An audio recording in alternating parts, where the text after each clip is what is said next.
Datu Aling merupakan seorang tokoh ulama yang memiliki karisma yang tinggi di lingkungan masyarakat tempat beliau tinggal, bahkan di Kerajaan Banjar. Dalam sejarah yang tercatat di sebuah referensi buku dan tercatat dalam sejarah yang terdapat di Museum Belanda. Di situ dijelaskan bahwa beliau adalah seorang inisiator pencetus Perang Banjar pada 28 April 1859 di Benteng Oranye, Nassau, di Pangaron, Kabupaten Banjar. Pada saat itu Kerajaan Banjar dipimpin oleh Pangeran Tamjidillah atau pada masa Pangeran Antasari.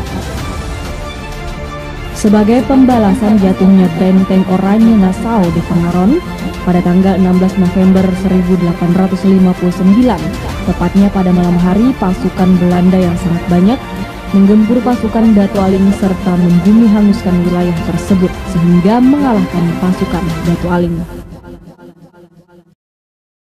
Walaupun sosok Datu Aling belum sepenuhnya terekspos, tapi siapa sangka punggawa Kesultanan Banjar yang bergelar ulama Syekh Muhammad Mansur tersebut ternyata pernah dipercaya sebagai panglima keamanan perang dan terlibat untuk memimpin sebuah kerajaan bernama Tambai Makkah di wilayah Tapin Selatan.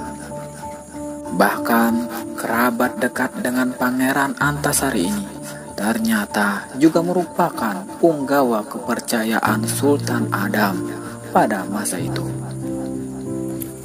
Masyarakat sekitar pun percaya akan kehadiran beliau sampai sekarang. Apabila akan adanya acara haul besar Datu Aling, tanpa disadari beliau akan hadir di tengah masyarakat yang menggelar kegiatan tahunan tersebut. Datu Aling atau Syekh Muhammad Mansur merupakan seorang panglima.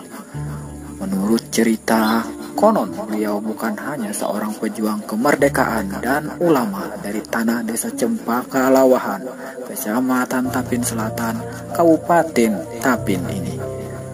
Dulunya di wilayah tersebut juga ada berdiri tegak sebuah kerajaan yang religius pada masa penjajahan Belanda. Kerajaan Tambai Makkah ini pula sudah ada sejak peperangan melawan Belanda, Perang Banjar pertama.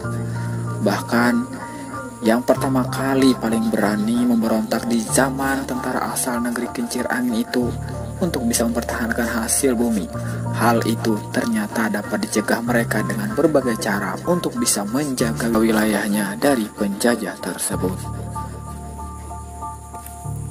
Datu Aling ini merupakan punggawa dari Sultan Adam pada masa Kerajaan Banjar berdiri.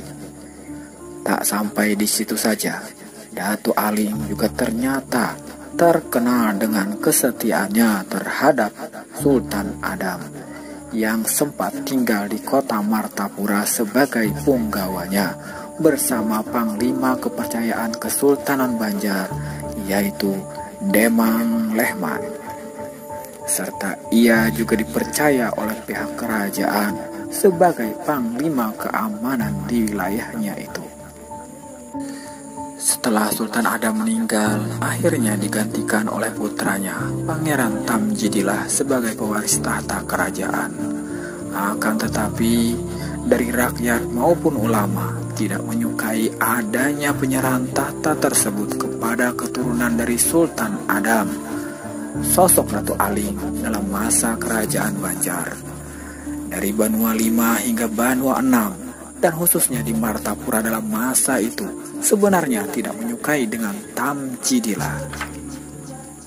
Sehingga pada masa itu banyak terjadi kekacauan di wilayah kerajaan, hingga akhirnya Syekh Muhammad Mansur alias Datu Aling hijrah ke daerah Tambai Makkah yang sekarang menjadi desa Cempaka Lawahan, Tapin Selatan, hingga membuat sebuah kerajaan yang masih di bawah kekuasaan Kesultanan Banjar. Secara tidak sadar, Datu Aling ini sangat mempunyai teknik perang yang bagus pada masa kerajaan Banjar. Karena banyaknya pergolakan di dalam kerajaan tersebut, Datu Aling sempat menjadi saksi dalam perpecahan di dalam kubu keluarga Pangeran Hidayatullah dan Tamjidillah akibat campur tangan dari Belanda. Padahal yang layak seharusnya naik tahta sebagai Kesultanan Banjar kala itu ialah Pangeran Hidayatullah. Tambai Maka merupakan sebuah nama kerajaan yang dibuat oleh Datu Aling yang mencengangkan. Dalam khalwatnya atau bertapa, ia mengubah posisi kakinya di atas dengan bergelantung, agar dengan harapan bisa mendapatkan kekuatan serta perlindungan dari Yang Maha Kuasa.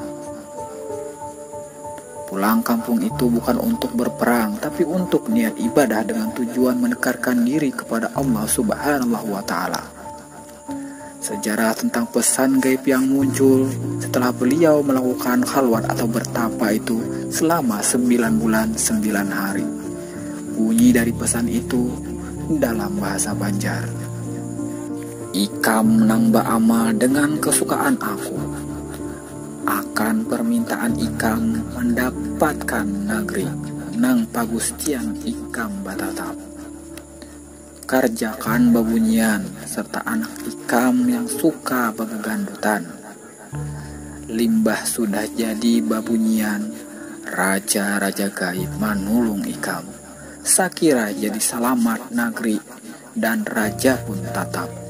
Tetapi Pangeran Antasari ikam aturi kamuning. Setelah mendapatkan petunjuk, tak berselang lama Syekh Muhammad Mansur atau Datu Aling kedatangan tamu dari para kerajaan terdahulunya untuk berdiskusi agar Datu Aling mendirikan sebuah kerajaan, dan disepakatilah bernama Kerajaan Tambai Maka. Kemudian cerita Datu Aling ini sealur dengan kisah perjalanan Pangeran Antasari yang memimpin perang Banjar melawan penjajah adalah sekaligus cerita perjalanan hidup Datu Aling. Koalisi Pangeran Antasari dan Datu Aling berakar dari alur ditetapkannya Tamjidillah sebagai raja oleh Al-Wasyik Billah. Al-Wasyik Billah adalah penerus tahta kerajaan Banjar setelah Sultan Adam. Penetapan Tamjidillah oleh Al-Wasyik ini bertentangan dengan wasiat Sultan Adam juga dukungan para ulama dan bangsawan. Wasiat Sultan Adam yaitu menetapkan Pangeran Hidayatullah untuk menjadi penerus kerajaan setelah Al-Wasyik Billah. Juga dukungan para ulama dan bangsawan mengarah pada penetapan Pangeran Hidayatullah sebagai penerus tahta kerajaan.